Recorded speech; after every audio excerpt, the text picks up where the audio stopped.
மற்றும் பால் பொருட்கள் கெடாமல் இருக்க பால் பண்ணை உரிமையாளர்கள் விஷத்தன்மை வாய்ந்த வேதிப்பொருட்களை பயன்படுத்துவதாக மத்திய அரசின் உணவு பாதுகாப்பு அதிகாரிகள் குற்றம் சாட்டியுள்ளனர். பல்வேறு மாநிலங்களில் பரவி கிடக்கும் பால் பதனப்படுத்தும் ஆலைகளை கடந்த மாதம் சோதனையிட்டதில் பால் கெடாமல் இருப்பதற்காக ஹைட்ரஜன் பெராக்சைடு, பொட்டாசியம் ஹைட்ராக்சைடு என்ற வேதிப்பொருட்களை அவர்கள் பயன்படுத்தி இருப்பது கண்டுபிடிக்கப்பட்டிருப்பதாக அதிகாரிகள் கூறினர். இதில் ஹைட்ரஜன் பெராக்சைடு என்பது தலைமுடியை பளபளப்பாக்கும் பிளீச்சிங் பொருள் என்று தெரிவித்த அவர்கள், சோப்பு தயாரிக்க பயன்படுத்தப்படும் பொட்டாசியம் ஹைட்ரேட்டும் பாலில் கலக்கப்பட்டிருப்பது கண்டறியப்பட்டதாக அதிர்ச்சி ஊட்டினர். பாலில் ஹைட்ரஜன் பெராக்சைடு கலக்கப்பட்டிருப்பது இப்போதுதான் முதலாக கண்டுபிடிக்கப்பட்டிருப்பதாக கூறிய அதிகாரிகள், இவற்றை உட்கொண்டால் வயிறு கெடுவதோடு சிறுநீரகமும் பழுதாகும் என்று எச்சரித்தனர்.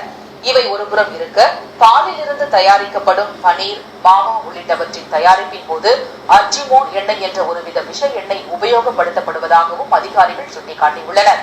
மோரியானா என்ற இடத்தில் உள்ள பால் பதனப்படுத்தும் ஆலையில் அதிக அளவு ஹைட்ரஜன் பெராக்சைடு வேதிப்பொருள் பதுக்கப்பட்டிருப்பது தெரியவந்ததை அடுத்து நடத்தப்பட்ட சோதனைகளில் இந்த உண்மைகள் கண்டறியப்பட்டதாக அவர்கள் கூறினர். 10 லிட்டர் பாலில் 200 மில்லி லிட்டர் பாலே தூய்மையான பால் என்று தெரிவித்த அவர்கள், சிந்தட்டிக் மில்க் எனப்படும் செயற்கை பாலில் நுரைத்தன்மையை ஏற்படுத்த சோப்புத்தூள் பயன்படுத்தப்படுவதாகவும் எச்சரிக்கின்றனர். சட்டவிரோத சுரங்க தொழில் போல கலப்பட பால் விற்பனை நாளுக்கு நாள் அதிகரித்து வருவதாக கூறிய அதிகாரிகள், இந்த விஷயத்தில் நடவடிக்கை எடுக்க முடியாமல் தங்கள் கைகள் கட்டப்பட்டிருப்பதாகவும் தெரிவித்தனர். சத்துணவு